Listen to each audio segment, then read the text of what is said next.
नमस्कार, मी प्राध्यापक शरद पवार कर्मवीर ऑनलाईन प्लॅटफॉर्मवर आपलं सर्वांचं स्वागत करतो। आज आपण राज्यघटना या विषयातील महत्त्वाचे टॉपिक आणि त्या टॉपिक मधले जे काही महत्त्वाचे मुद्दे आहेत त्याला अनुसरून त्या परीक्षाभिमुख पद्धतीने हे टॉपिक या ठिकाणी आपण पाहणार आहोत। जसे की आपल्याला माहितीच आहे, आज आपण हा टॉपिक म्हणजे प्रास्ताविका हा टॉपिक आज या ठिकाणी बघणार आहोत। या टॉपिकचं महत्त्व म्हणजे कंबाईन पूर्व परीक्षा असेल किंवा राज्यसेवा पूर्व परीक्षा असेल, यूपीएससीची पूर्व परीक्षा असेल, या परीक्षांमध्ये वारंवार ह्या टॉपिकवर प्रश्न आयोगाने विचारलेले आहेत।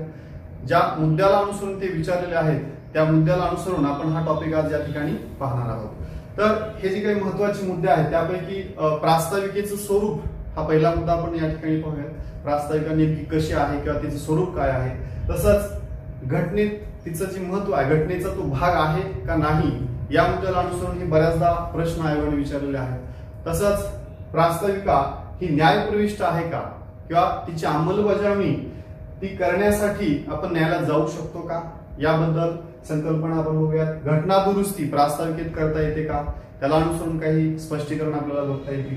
तसंच प्रास्ताविकेत जे घटक आहेत ते घटक नेमके काय आहेत किंवा त्याबद्दल नेमक्या संकल्पना काय आहेत तेही आपण या ठिकाणी बघायचं। आणि घटनेत शेवटी प्रास्ताविकेचं महत्व काय आहे, न्यायालयाच्या दृष्टिकोनातून प्रास्ताविका किती महत्वाची आहे हे या ठिकाणी आपण पाहणार आहोत। चल सुरुवात करूया। पहिल्यापासून शेवटपर्यंत हा व्हिडिओ पहा, कारण यामध्ये प्रत्येक पॉइंट हा परीक्षा ओरिएंटेड आहे, परीक्षाभिमुख पद्धतीने आपण घेणार आहोत, त्यामुळे शेवटपर्यंत हा व्हिडिओ पहा याची आपल्याला रिक्वेस्ट आहे। तर सुरुवातीला आपण पहिला मुद्दा या ठिकाणी घेऊया, तो आहे प्रास्ताविकेचं स्वरूप, म्हणजे प्रास्ताविका नेमकी काय आहे। ठीक आहे, तर प्रास्ताविकेचं स्वरूप आपण बघत असताना प्रास्ताविका ही घटनेचा एक सारांश आहे किंवा घटनेचा एक थोडक्यात केलेलं एक वर्णन आहे असं या ठिकाणी आपल्याला म्हणता येईल। आता आपण या संदर्भात काही संकल्पना जर बघायच्या झाल्या तर आपण घटना निर्मितीच्या प्रक्रियेच्या दरम्यान काही तारखेनुसार काही घटनाक्रम आपण बघितलेला आहे। तर पंडित जवाहरलाल नेहरू यांनी घटनेची उद्देश पत्रिका किंवा उद्दिष्टांचा ठराव जो आहे तो 13 डिसेंबर 1946 या दिवशी संविधान सभेत मांडला होता। त्यानंतर आपण पाहिलं की हा जो ठराव आहे उद्दिष्टांचा, त्या उद्दिष्टांच्या ठरावाला संविधान सभेमार्फत 22 जानेवारी 1947 या दिवशी संविधान सभेतील सदस्यांमार्फत या ठिकाणी मंजुरी देण्यात आली। आता आपण पाहतो की उद्देश पत्रिका आणि हा उद्दिष्टांचा ठराव हा एकच आहे का, तर हा एकच आहे असं काही पुस्तकांमध्ये तुम्हाला वाचायला मिळेल, परंतु तशी परिस्थिती नाहीये। कारण उद्दिष्टांचा ठराव जो आहे त्याच्यामध्ये काही बदल करून उद्देश पत्रिका ही शेवटी बनवण्यात आली घटना निर्माण झाल्यानंतर। ठीक आहे, आता यामध्ये उद्देश पत्रिका हिचं स्वरूप काय आहे हे जर आपण बघितलं तर घटनेचा एक तो सारांश आहे। आता काही घटना तज्ञांची जर आपण मतं बघितली, पंडित ठाकूरदास भार्गव यांचं मत आहे की उद्देश पत्रिका किंवा प्रास्ताविका ही घटनेचा आत्मा आहे किंवा ती घटनेचा एक मौल्यवान भाग आहे। ठीक आहे, किंवा के एम मुन्शी यांनी असं म्हणलं की घटनेचं ते ओळखपत्र आहे। तर थोडक्यात आपल्याला याच्यावरून हे सिद्ध होतं की घटनेतील एक अतिशय महत्वाचा भाग। आता या संदर्भात जर पार्श्वभूमी आपण बघायला गेलो तर अमेरिकेच्याही घटनेमध्ये अशी उद्देश पत्रिका किंवा सरनामा असल्याचं आपल्याला पाहायला मिळतं आणि त्या संकल्पनेवरून आपल्याही घटनेत आपण ती घेतलेली आहे। अशा स्वरूपाची उद्देश पत्रिका आहे। आता तिचं जर स्वरूप, आता दुसरा जो मुद्दा आहे तो जर बघायला गेलो तर तो घटनेचा भाग आहे का किंवा ती घटनेचा भाग आहे का नाही या संदर्भात आपल्याला काही संकल्पना इथं पाहता येतील। तर दुसरा मुद्दा आहे घटनेचा भाग, म्हणजे प्रास्ताविका घटनेचा भाग आहे किंवा नाही। आता या संदर्भात आपण जर बघितलं तर अनेक खटले आहेत प्रास्ताविके संदर्भात, पण त्यापैकी एक 3 खटले जे आहेत ते परीक्षेच्या दृष्टीने आपल्याला विचारलेले आहेत किंवा ते विचारले जाऊ शकतात। तर त्या संदर्भात आपण प्रास्ताविका घटनेचा भाग आहे का नाही हे जर बघितलं तर पहिला खटला आपल्या समोर येतो तो म्हणजे बेरुबारी युनियन खटला। आता हा बेरुबारी युनियन खटला जो आहे तो आहे 1960 चा खटला। ठीक आहे, बेरुबारी युनियन खटला कधीचा आहे, 1960। आता हा खटला काय आहे तर थोडक्यात सांगायचं झालं तर हा खटला पाकिस्तान आणि भारत यांच्यामध्ये एक करार झाला होता। त्या करारानुसार जमीन किंवा प्रदेश एकमेकाला देण्याबद्दलचा हा करार होता। तर त्या संदर्भातील हा खटला आहे आणि त्या खटल्यामध्ये प्रास्ताविका किंवा प्रास्ताविकेतील काही शब्द याला अनुसरून प्रश्न विचारण्यात आले की प्रास्ताविका घटनेचा भाग आहे का नाही, आणि एक लक्षात घेतलं पाहिजे आपण की घटनेतील कुठल्याही कलमांचा अर्थ असेल किंवा घटनेतील तरतुदींचा अर्थ असेल हे जर स्पष्ट करण्याचा अधिकार किंवा तो अंतिम त्याचा अर्थ सांगण्याचा अधिकार जर कुणाला असेल तर तो आहे फक्त सर्वोच्च न्यायालयाला. आणि सर्वोच्च न्यायालय जे म्हणतं ते अंतिम असतं हे आपल्याला इथं लक्षात येतं. आता त्या संदर्भात जेव्हा हा खटला तर या संदर्भात न्यायालयाला विचारण्यात आलं की प्रास्ताविक घटनेचा भाग आहे का, तर न्यायालयाने स्पष्टपणे सांगितलं की प्रास्ताविका घटनेचा भाग नाही.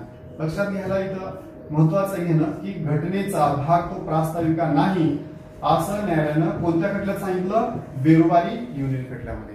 पण त्यानंतर बरेच खटले प्रास्ताविक संदर्भात आले, त्याही इतरही खटल्यामध्ये प्रास्ताविक घटनेचा भाग नाही असा न्यायालयाने निकाल दिलेला आहे. परंतु त्यानंतर 1973 मध्ये जो खटला आला तो होता केशवानंद भारती खटला. कोणता खटला, केशवानंद भारती. ठीक आहे.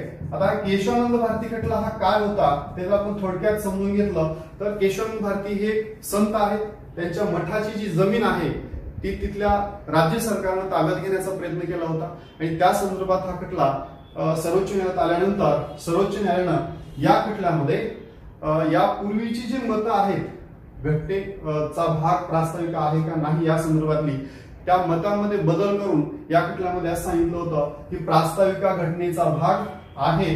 म्हणजे पूर्वीचं मत सर्वोच्च न्यायालयानं आपलं बदललेलं आहे, प्रास्ताविका घटनेचा भाग आहे असं स्पष्टपणे या खटल्यामध्ये सांगितलेलं आहे.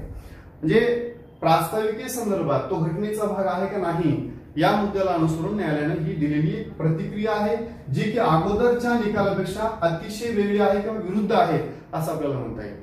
आता ह्या खटल्याला एवढं महत्व आहे भारतीय घटनेमध्ये, त्याचा उल्लेख आपल्याला बऱ्याच टॉपिक मध्ये पुढे करता येईल, परंतु सध्या आपण तात्पुरता विचार केला तर घटनेचा भाग आहे असं या खटल्यामध्ये आपल्याला स्पष्ट करता येईल. आता यानंतर तिसरा जो खटला सांगण्यात येतो तो आहे LIC ऑफ इंडिया खटला.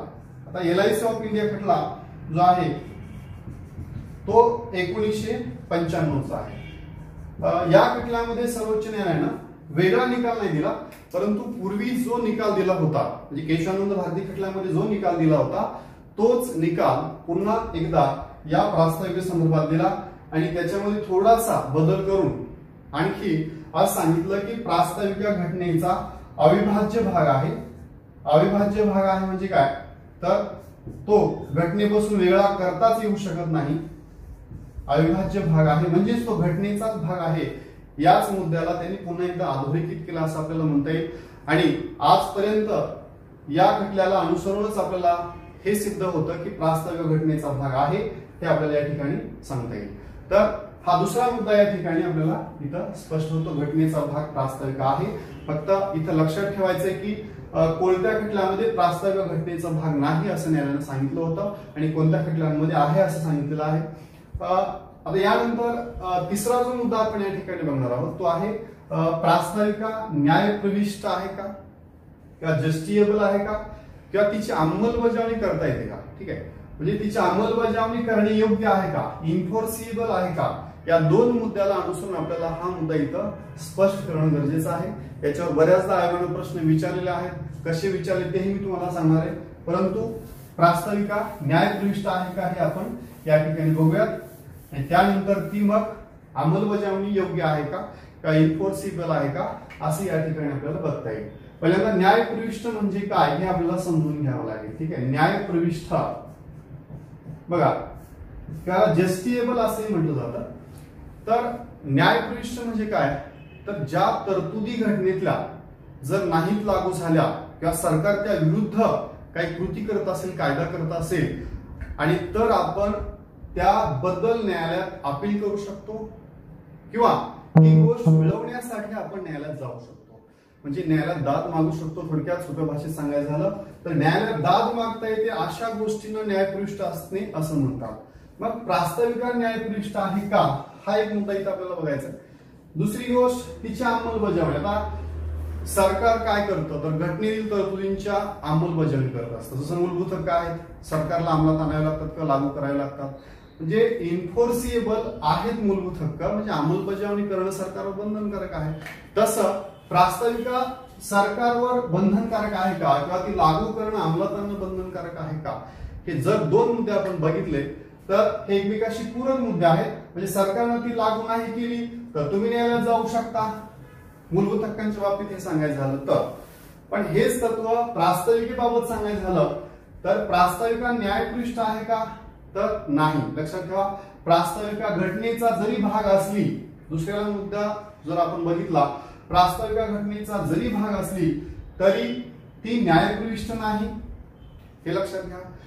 आणि तिची अंमलबजावणी म्हणूनच सरकार नाही जरी केली तरी तुम्ही न्यायालयात अपील करू शकत नाही. सरकारवर ती अंमलबजावणी करणं बंधनकारक सुद्धा नाही. हा मुद्दा इथं क्लिअर आहे किंवा स्पष्ट आहे, हे सुद्धा आपल्याला इथं लक्षात घ्यावं लागेल. आता यानंतर प्रास्ताविकेबद्दल म्हणजे तर आपण प्रास्ताविकेसंदर्भात हा मुद्दा स्पष्ट करत असताना प्रास्ताविकामध्ये घटना दुरुस्ती करता येते का, हा मुद्दा आपण विचारात घेत असताना इथं हे लक्षात येतं की सुरुवातीला जेव्हा न्यायालयाने सांगितलं की प्रास्ताविका घटनेचा भाग नाही, तेव्हा कलम 368 अंतर्गत त्याच्यात घटना दुरुस्ती करण्याचा प्रश्नच उद्भवत नाही. कारण जर ती घटनेचा भागच नसेल तर घटना दुरुस्ती करायचा विषय त्याच्यामध्ये येणारच नाही, असं न्यायालयाने त्याबरोबर सांगितलंच होतं. परंतु जेव्हा न्यायालय असं म्हणू लागलं की प्रास्ताविका ती घटनेचा भाग आहे, त्यावेळेस मात्र मग ती घटनेचा जर भाग असेल तर त्याच्यात मग घटना दुरुस्ती करता येईल का, हा प्रश्न निर्माण झाला. आणि त्या प्रश्नाला अनुसरून केशवानंद भारती खटल्यामध्ये 1973 मध्ये न्यायालयानं स्पष्टीकरण दिलं की प्रास्ताविका घटनेचा भाग आहे आणि तिच्यात सुद्धा घटना दुरुस्ती करता येते. म्हणजे प्रास्ताविकेत सुद्धा घटना दुरुस्ती करता येते. पण न्यायालयाने त्याला जोडून अतिशय महत्वाचा असा निर्णय दिला की प्रास्ताविकेत जरी तुम्ही घटना दुरुस्ती करू शकत असाल संसदेच्या बाबतीत, तरी प्रास्ताविकेचा जो मूळ आराखडा आहे किंवा घटनेचा जो मूळ आराखडा आहे, म्हणजे न्यायालयाच्या म्हणण्यानुसार प्रास्ताविका तसेच घटना यामध्ये संसद कुठल्याही भागात दुरुस्ती करू शकते, पण घटना किंवा प्रास्ताविकेचा मूळ आराखडा मात्र बदलू शकत नाही, असं सर्वोच्च न्यायालयाने तिथं स्पष्ट केलं. आणि हे सांगत असताना सर्वोच्च न्यायालयाने हे सांगितलं की जरी घटनेचा आराखडा ह्याची घटनेत जरी व्याख्या दिली नसली आणि ती स्पष्ट करण्याची जर वेळ आली तर आम्ही स्वतः करू. याही पूर्वी आपण विचार हा केला होता की घटनेचा आराखडा काय किंवा कलमाचा अर्थ काय हे स्पष्ट फक्त न्यायालयच करू शकतं. त्यामुळे न्यायालयाने हे सांगितलं की घटनेचा आराखडा ह्याची व्याख्या एकदाच बनवता येणार नाही. ज्या वेळेस तुम्ही घटना दुरुस्त्या कराल संसद, तेव्हा आम्ही त्यावेळेस विचार करू की तो प्रास्ताविकेच्या संदर्भातील आराखड्याशी संदर्भात आहे का ती घटना दुरुस्ती, किंवा ती आराखड्याला धोका पोहोचवते का, हे आम्ही त्यावेळेस विचार करू. त्याच्यामुळे एकदाच ती व्याख्या आम्ही बनवणार नाही, असे या ठिकाणी न्यायालयाने सांगितलं. आणि त्या अनुसरून मग 1973 मध्ये हा निकाल आल्यानंतर इंदिरा गांधी सरकारनं आणीबाणीच्या काळात जी काही 42वी घटना दुरुस्ती आहे, आपण बघितलं की 42वी घटना दुरुस्ती जी आहे ती कधी झाली आहे, 1976 मध्ये. आता ही 42वी घटना दुरुस्ती हिला मिनी घटना असे म्हणतात. म्हणजे त्यावेळेस आणीबाणीच्या काळात इंदिरा गांधी अतिशय लोकप्रियतेच्या शिखरावर होते. 71 युद्ध जिंकलं होतं आणि त्यांना असं वाटत होतं की आता मी जे करेल ती जनताही मानेल आणि न्यायालयही मानेल. आणि त्या आविर्भावामध्ये इंदिरा गांधींनी ही घटना दुरुस्ती केली. ते घटना दुरुस्ती करत असताना सुवर्णसिंह समिती नेमली आणि त्या सुवर्णसिंह समितीच्या अध्यक्षतेखाली एक बरेचसे बदल घटनेमध्ये त्यांनी सुचवले आणि त्यानुसार मग घटना दुरुस्ती केली, तिला मिनी घटना म्हणतात. आणि या घटना दुरुस्तीने प्रास्ताविकेत पहिल्यांदा दुरुस्ती झाली आणि त्यानुसार 3 शब्द यामध्ये जोडण्यात आलेले आहेत. आता ते 3 शब्द हे कोणते आहेत याच्यावर आयोगानं बऱ्याचदा आणि बऱ्याच परीक्षेमध्ये प्रश्न विचारले आहेत. तर ते आपण 3 शब्द पाहत असताना पहिले 2 शब्द तुम्हाला लक्षात येतील, पण तिसरा शब्द थोडासा कन्फ्युज करणार आहे, त्याच्यावर थोडंसं लक्ष द्या. बघा 3 शब्द कोणते आहेत, तर पहिला शब्द आहे समाजवाद, समाजवाद. दुसरा शब्द आहे धर्मनिरपेक्षता आणि तिसरा जो शब्द आहे तो आहे एकात्मता, एकात्मता. आता हे 3 शब्द या घटना दुरुस्तीने जोडलेले आहेत. आता हे 3 शब्द जोडायची गरज होती का, किंवा घटनेत त्या तरतुदी नव्हत्या का, तर ह्या सर्व तरतुदी ऑलरेडी घटनेत होत्या. समाजवाद जर आपण बघायला गेलं तर कलम 39 असेल मार्गदर्शक तत्वातलं, किंवा समाजवादी तत्वामधली बरीचशी कलम समाजवादाला प्रोत्साहन देतात, किंवा कलम 25 ते 28 आणि कलम 30 हे धर्मनिरपेक्ष तत्वज्ञान सांगतं. आणि एकात्मता ही सुद्धा आपल्या घटनेत बऱ्याचशा तरतुदी ते दर्शवतात की आपण एकात्म आहोत. पण तरीही इंदिरा गांधींनी हे शब्द जोडले, कारण त्या ज्या निर्णय घेत होत्या त्या निर्णयाला म्हणजे समाजवादाचं धोरण राबवत होत्या, त्याला एक स्पष्ट शब्द घटनेत कुठेतरी असावा. प्रत्यक्ष तर होत्याच तरतुदी, पण स्पष्ट शब्द उल्लेख नव्हता तसा घटनेमध्ये, त्यामुळे त्यांना तसं वाटलं की हे शब्द उल्लेख असले पाहिजेत आणि त्या अनुषंगाने त्यांनी हे शब्द जोडलेले आहेत. आता एकात्मता हा शब्द एका शब्दाला जोडून घटनेमध्ये किंवा प्रास्ताविकता आहे, तो शब्द आहे एकता. एकता व एकात्मता. आता आयोगानं तुम्हाला बऱ्याचदा विचारला प्रश्न किंवा यापैकी कोणता शब्द जोडला, एकता जोडला का एकात्मता जोडला. हे मराठीत जाणून घेण्यापेक्षा ह्याची इंग्रजीतले शब्द पर्यायी लक्षात ठेवा. एकता म्हणजे युनिटी आणि एकात्मता म्हणजे इंटेग्रिटी. ठीक आहे, युनिटी आणि इंटेग्रिटी हे दोन शब्द वेगळे आहेत. यापैकी एकता हा शब्द ऑलरेडी होता, एकात्मता हा शब्द नव्हता. आता ह्याचा पर्यायी शब्द मराठीत एकात्मता तर आहे, पण याला आणखी एक शब्द आयोगाने एक दोनदा उच्चारलेला आहे, तो आहे अखंडता. म्हणजे अखंडता म्हणजे एकात्मता किंवा इंटेग्रिटी हा शब्द जोडलाय का, हा त्याचा अर्थ आहे हे लक्षात ठेवणं गरजेचं आहे. म्हणजे प्रास्ताविकेत घटना दुरुस्ती झाली एकदाच आणि एकाच घटना दुरुस्तीने 3 शब्द या ठिकाणी जोडलेले आहेत, हे आपल्या इथं लक्षात येतं. ठीक आहे. आता यानंतरचा जो तिसरा 5वा घटक आहे तो आहे प्रास्ताविकेतील घटक.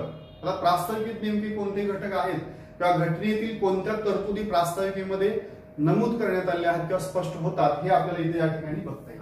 प्रास्ताविकेतील घटक हे जर आपण बघितले तर याच्यामध्ये प्रास्ताविकेमध्ये घटनेसंदर्भातील काही घटक या ठिकाणी दिलेले आहेत किंवा नमूद करण्यात आलेले आहेत. त्याला अनुसरून आपण परीक्षामध्ये जे प्रश्न विचारले त्याला अनुसरून आपण ते बघूयात. त्यामध्ये पहिला जो घटक आहे तो आहे घटनेचे जे काही अधिकाराचे स्रोत आहे ते नेमकं काय आहे किंवा कोण आहे. म्हणजे घटना जी निर्माण झाली ती कुठून झाली, कुणापासून झाली, तिचा अधिकाराचा स्रोत काय आहे हे जर आपण बघितलं तर घटनेच्या सुरुवातीला प्रास्ताविकेच्या सुरुवातीला हे सांगितलंय की आम्ही भारताचे लोक, भारताचे एक सार्वभौम म्हणजे आम्ही म्हणजे कोण तर भारतीय लोक यांनी ही घटना लिहिली आहे. म्हणजे घटनेच्या अधिकाराचा स्रोत किंवा घटनेचा स्रोत हे भारतीय कोण आहेत, लोक आहेत, भारतीय जनता आहे, हे आपल्याला इथं सांगता येईल किंवा स्पष्ट होत करता येईल. ठीक आहे. आता दुसरा जो घटक त्या ठिकाणी सांगता येईल तो आहे घटनेचे स्वरूप. म्हणजे घटना नेमकी कशा स्वरूपाची असेल किंवा कशी असायला हवी हे जर आपण प्रास्ताविकेच्या दृष्टीतून बघितलं तर पहिल्याच ओळीमध्ये किंवा पहिल्याच वाक्यामध्ये सांगितलंय की भारताची घटना ही सार्वभौम असावी, समाजवादी असावी, धर्मनिरपेक्ष असावी, लोकशाही, गणराज्य स्वरूपाची असावी. म्हणजे हे जे शब्द आहेत ते काय दर्शवतात, घटनेचं स्वरूप दर्शवतात. ठीक आहे. प्रास्ताविक संदर्भात आयोगाने प्रश्न असा विचारलाय की प्रास्ताविकेत घटनेचे स्वरूप हे नेमकं कोणत्या शब्दात दिले किंवा काय दिले हे विचारण्यात आले आणि त्यांचा क्रम सुद्धा बऱ्याचदा विचारलेला आहे. म्हणजे पहिला शब्द कोणता आहे तर पहिला शब्द जर आपण बघितलं तर सार्वभौम आहे, दुसरा आहे समाजवादी, तिसरा आहे धर्मनिरपेक्ष, चौथा आहे लोकशाही आणि 5वा आहे गणराज्य. ठीक आहे. तर हा क्रम तुम्हाला लक्षात ठेवायचा आहे. आता तिसरा घटक या ठिकाणी सांगितलाय घटनेची उद्दिष्ट. ठीक आहे. घटनेची उद्दिष्ट प्रास्ताविकेत काय आहे तर याचाही क्रम वरून खाली आपल्याला लक्षात ठेवावा लागेल. म्हणजे पहिलं जे उद्दिष्ट आहे या ठिकाणी प्रास्ताविकेत दिलेलं ते आहे न्याय. ठीक आहे. न्याय सामाजिक आर्थिक स्वरूपाचा जो न्याय आहे तो या ठिकाणी किंवा राजकीय स्वरूपाचा न्याय. दुसरं उद्दिष्ट काय आहे तर स्वातंत्र्य. कोणतं उद्दिष्ट दुसरं स्वातंत्र्य. तिसरं आहे समानता आणि चौथा आहे बंधुता. ठीक आहे. तर हे जे काही उद्दिष्ट आहेत घटनेची ही 4 उद्दिष्ट प्रास्ताविकेमध्ये दिलेली आहेत. त्याचाही क्रम तुम्हाला वरून खाली लक्षात ठेवायचा आहे. मागील परीक्षेमध्ये याच्यावर प्रश्न विचारलाय की कोणत्या उद्दिष्टाला अग्रक्रम दिलाय. म्हणजे पहिला क्रम दिलेला आहे तर तो आहे न्यायाला, त्यानंतर आहे स्वातंत्र्याला, त्यानंतर आहे समानतेला आणि मग आहे बंधुतेला. ठीक आहे. याचा क्रम तुम्हाला लक्षात ठेवायचा आहे. आणि यानंतरचा जो घटक आहे चौथा तो आहे घटनेची स्वीकृती. म्हणजे प्रास्ताविकेमध्ये जे नमूद करण्यात आल्या तारखा काही किंवा एकच तारीख नमूद करण्यात आली आहे त्यामध्ये सांगितलंय की घटना कधी स्वीकारली आम्ही तर शेवटच्या ओळीमध्ये तुम्हाला लक्षात येईल की 26 नोव्हेंबर 1949 या दिवशी ही घटना स्वीकारत आहोत किंवा स्वीकारली आहे असे या ठिकाणी नमूद करण्यात आले. म्हणजे प्रास्ताविकेतील हे घटक या ठिकाणी स्पष्ट होतात. आणि यानंतर आता आपण शेवटचा जो मुद्दा आहे तर या ठिकाणी आपण यापूर्वीचे मुद्दे पाहिले. यानंतर जो मुद्दा आहे तो आहे घटनेत प्रास्ताविकेचं काय महत्व आहे किंवा न्यायालयाच्या दृष्टीने प्रास्ताविका किती महत्वाची आहे. तर सर्वोच्च न्यायालयाने असं सांगितलेलं आहे की जरी प्रास्ताविका घटनेचा भाग असली तरी तिचं महत्व जे आहे ते घटनेपेक्षा थोडंसं वेगळं आहे. ते काय आहे तर ज्यावेळेस घटनेतील काही कलमांच्या तरतुदींचा अर्थ स्पष्ट नसेल त्यावेळेस त्याचा अर्थ स्पष्ट करण्यासाठी आम्हाला आधार म्हणून ही प्रास्ताविका महत्वाची असेल. म्हणजे ह्या प्रास्ताविकेच्या आधारे आम्ही त्या कलमांचा अर्थ स्पष्ट करू किंवा त्याचा महत्व या दृष्टीने ह्या प्रास्ताविकेचा असेल. दुसरं महत्व असं आहे की घटनेचा जो मूलभूत आराखडा आहे तो न्यायालयाने निश्चित केलेला नाही आणि न्यायालयाने त्याच वेळेस सांगितलंय की आराखडा हा आम्ही आत्ताच नाही निश्चित करणार, पण ज्या वेळेस तुम्ही घटना दुरुस्त्या करण्याचा प्रयत्न कराल त्या वेळेस आम्ही ती तरतूद आराखड्यात आहे का आणि तो आराखडा नेमका काय आहे हे स्पष्ट करू आणि त्या वेळेस आम्ही या आराखड्याचं सुद्धा स्वरूप ठरवण्यासाठी तत्कालीन हे प्रास्ताविकेचा आधार या ठिकाणी आम्ही घेऊ. म्हणजे प्रास्ताविका ही या दोन दृष्टिकोनातून न्यायालयाच्या प्रास्ताविकेचं महत्व हा मुद्दा आपण पाहत असताना प्रास्ताविकेचं जे काही न्यायालयाच्या दृष्टीने महत्व आहे ते आपल्याला इथं पाहणं गरजेचं आहे. तर न्यायालय असं सांगतं की न्यायालय या ठिकाणी असं नमूद करतं की प्रास्ताविका जरी घटनेचा भाग असली तरी ती घटनेसारखीच आहे असं आपल्याला म्हणता येणार नाही. कारण घटना ही जशी सरकारवर बंधनं लादते किंवा सरकारच्या दृष्टिकोनातून ती लागू करणं त्यातल्या तरतुदी काही लागू करणं सरकारला बंधनकारक आहे, तसं प्रास्ताविका ही लागू करणं बंधनकारक नाही किंवा ती न्यायप्रविष्ट नाही असं आपण यापूर्वीच ते बघितलंय. मग ह्याचं महत्व काय आहे तर महत्व असं आहे न्यायालयाच्या दृष्टीनं की घटनेतील कलमांचा अर्थ ज्यावेळेस स्पष्ट नसेल किंवा तो स्पष्ट करण्याची वेळ येईल त्यावेळेस न्यायालय हा प्रास्ताविकेचा आधार घेऊन तो अर्थ स्पष्ट करेल. तसंच घटनेचा मूलभूत आराखडा म्हणजे नेमकं काय हे न्यायालयाने सांगितलेलं नाही आणि त्या वेळेस घटना दुरुस्ती करत असताना न्यायालय सांगेल की घटनेचा आराखडा काय आहे आणि त्याचा अर्थ आराखड्याचा स्पष्ट करताना सुद्धा वेळोवेळी न्यायालय या प्रास्ताविकेचा आधार घेईल असे या ठिकाणी स्पष्ट करण्यात आले. म्हणजे कलमाचा अर्थ लावणे आणि आराखड्याचा अर्थ लावणे या दोन दृष्टिकोनातून ह्या प्रास्ताविकेचं महत्व न्यायालयाने इथं नमूद केलेलं आहे. तर अशा प्रकारे आपण प्रास्ताविके संदर्भातील हे 6 मुद्दे जे परीक्षेच्या दृष्टीने अतिशय महत्वाचे आहेत ते आपण इथं पाहिलेले आहेत. पण या आधारे आपल्याला एक अंतिम निष्कर्ष जो आहे या प्रास्ताविकेच्या आधारे निघणारा तो काय आहे हे या ठिकाणी अत्यंत महत्वाचं जाणून घेणं. तर आपण आता शेवटी प्रास्ताविकेचा निष्कर्ष जो आहे तो या ठिकाणी आपण बघूयात. निष्कर्ष पाहत असताना आपल्याला इथं 2 मुद्दे स्पष्ट करणं गरजेचं आहे की प्रास्ताविका घटनेचा भाग आहे हे तर स्पष्ट झालेलं आहे. मग प्रास्ताविका घटनेचा भाग असेल तर ती घटनेच्या तुलनेमध्ये जर आपण तिची तुलना केली तर घटना जशी सरकारवर बंधनं लादते किंवा सरकारच्या अधिकाराचा ती स्रोत आहे किंवा घटनेनं सरकारला अधिकार दिले आहेत किंवा कायदेमंडळ जेव्हा कायदे बनवतं तेव्हा घटनेला अनुसरून बनवतं तर त्या दृष्टिकोनातून प्रास्ताविका जी आहे ती सरकारच्या म्हणजे कार्यकारी मंडळाच्या आणि कायदे मंडळाच्या म्हणजे संसदेच्या अधिकाराचा स्रोत आहे का आणि दुसरा मुद्दा ती सरकारवर आणि कायदे मंडळावर बंधने लादते का. बघा हे 2 मुद्दे जे आहेत ते अतिशय स्पष्ट असणं गरजेचं आहे. न्यायालयाने या संदर्भात जे सांगितलंय ते आपल्याला लक्षात ठेवायचंय की न्यायालय असं म्हणतं की प्रास्ताविका घटनेचाच भाग आहे परंतु ती घटनेप्रमाणे सरकारवर मर्यादा लादत नाही. तसेच ती घटनेप्रमाणे सरकारच्या किंवा कायदे मंडळाच्या अधिकाराचा स्रोत किंवा उगम सुद्धा नाही. म्हणजे घटनेप्रमाणे तिचं महत्व जे आहे ते सरकारच्या आणि कायदेमंडळाच्या दृष्टिकोनातून नाही. म्हणजेच ती सरकारवर बंधने लादत नाही, मर्यादा लादत नाही आणि ती सरकारच्या अधिकाराचा स्रोत सुद्धा नाही. ती घटनेचा भाग मात्र निश्चित आहे हे आपल्याला या आधारे निष्कर्ष या ठिकाणी असा स्पष्ट करता येईल. अशा पद्धतीनं आपण हे जे काही मुद्दे आहेत प्रास्ताविके संदर्भात ते कमीत कमी वेळेमध्ये जास्तीत जास्त कंटेंट त्याच्यामध्ये परीक्षेच्या दृष्टीने कंटेंट जितका देता येईल तेवढा आपण देण्याचा इथं प्रयत्न केला आहे.